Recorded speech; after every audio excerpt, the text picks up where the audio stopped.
Music by Shankar Singh.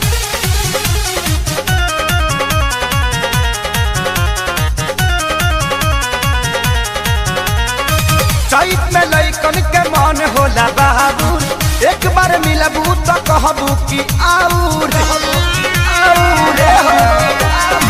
चैत में लइकन के मन होला बाबू, एक बार मिलबू तो कहबू कि आऊर हाथ डली हे न फाटल बाबा गली लगा के फेर भली गेहूं कटी है जनर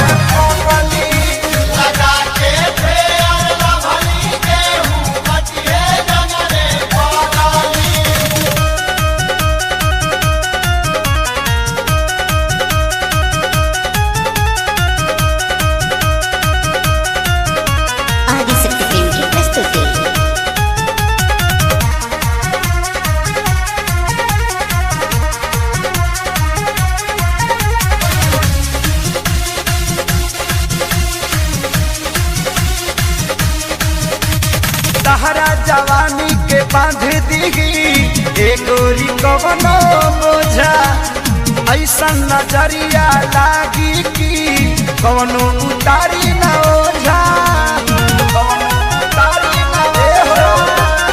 तहरा जवानी के बांध दीगी एगोरी कवनो बोझा, ऐसा नजरिया लागी कि कवनो उतारी न ओझा।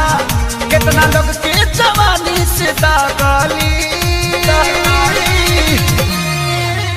लगा के फेर भली गेहूं कटी है जनर पगली लगा के फेर भली गेहूं कटी है जनर पगली।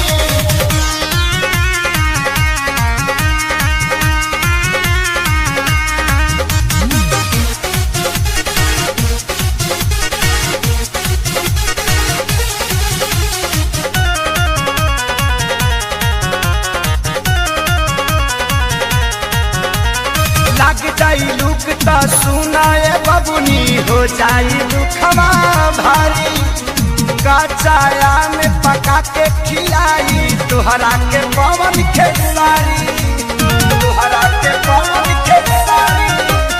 लग जाई लुक त सुनाए पूछी हो जाई दुखवा भारी, कचाया में पका के खियाई शंकरिया तू खेसारी। लागे रंजन के संग हूँ जागली लगा के फेर भली गेहूं कटी है जनर पगली लगा के फेर भली गेहूं कटी है जनर पगली। चैत में लइकन के मन होला बाबू, एक बार मिलबू तो कहबू कि आऊर हाथ डली हन फाटल बाबा गली